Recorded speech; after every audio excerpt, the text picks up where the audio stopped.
Hello, it's me again, Mr. Kenneth. In this video, I'm going to be reading to you another story from Harold's Purple Crayon Treasury. Last time we read the first story, Harold and the Purple Crayon. This time we're going to read this story, Harold's Fairy Tale. This story was also written by Crockett Johnson.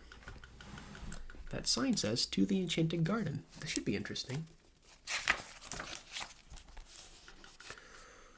One evening, Harold got out of bed, took his purple crayon and the moon along, and went for a walk in an enchanted garden.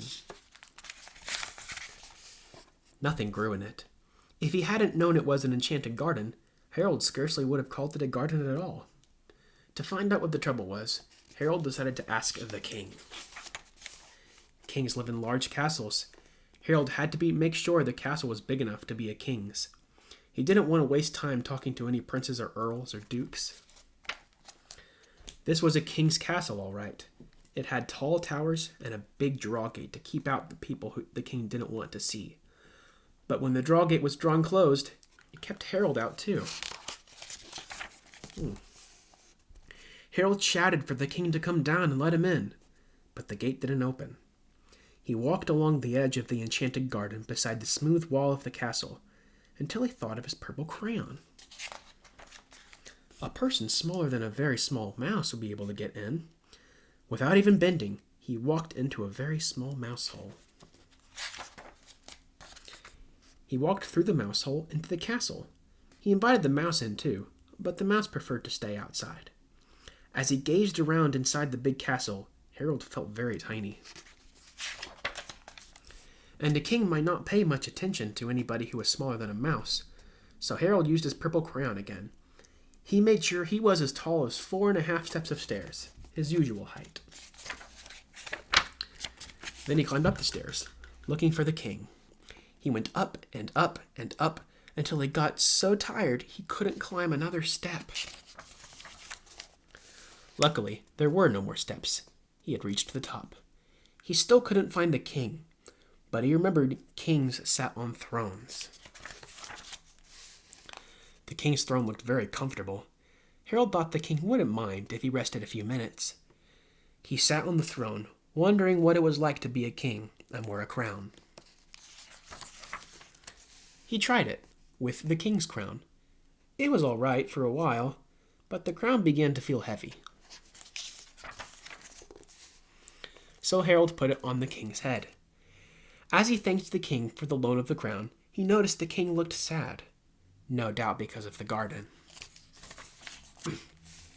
He asked the king if the trouble was due to a witch or a giant. The king couldn't say which one.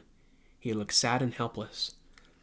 Evidently, the giant or witch, if the king couldn't tell which it was invisible, but Harold told the king not to worry. He set off to find the invisible witch or giant, brandishing his purple crayon, and accidentally made a hole in the wall. The accident embarrassed Harold, but the hole was the handiest way out of the castle, so he climbed through it. When he looked down from the other side of the hole, he realized he had forgotten how high up he was. He needed something tall to climb down on, something as tall as a steeple. To fill the hole in the castle, Harold put a handsome and useful clock in it. He was surprised to see how late it was. He slid down the steeple to find the invisible witch or giant right away. It wasn't a steeple. It was a pointed hat. It was a giant witch. It's a giant and witch. The purple crayon made it plain. It was an invisible giant witch. Well, no wonder nothing grew in the enchanted garden.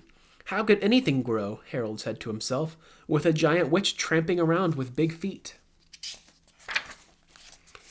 Now that he saw what the trouble was, all Harold had to do was drive the witch out of the enchanted garden. Mosquitoes. Mosquitoes, Harold knew, will drive anybody out of a garden. The mosquitoes drove out the witch. They were also driving Harold out of the garden. He had to make smoke to get rid of the mosquitoes. And he had once heard somebody say that where there's smoke, there must be fire. To put out the fire, he first thought of fire engines, But he decided to make rain. Rain was easier. The rain soaked everything. Harold, too. But, he said, it's good for the flowers. He was right. Soon, there were flowers. Beautiful flowers popped up all over the enchanted garden, more than Harold was able to count, all in gorgeous bloom. Harold thought how delighted and happy the king would be when he looked out from the castle in the morning. And then, amazingly, the last flower turned out to be not a flower at all, but a lovely fairy. She held out her magic wand, as fairies always do when they're giving somebody wishes that will come true. Harold couldn't think of a thing to wish for, but to be polite, he took one wish and told the fairy he'd use it later. Besides, Harold thought, as he started on his long walk home, a wish might come in handy sometime. After all the excitement, he suddenly felt tired, and he stopped to rest a while. He sat on a small rug, because the ground was still somewhat damp from the rain, and he wished. He wished the rug was a flying carpet. At once, Harold felt it rise in the air. It flew fast and high.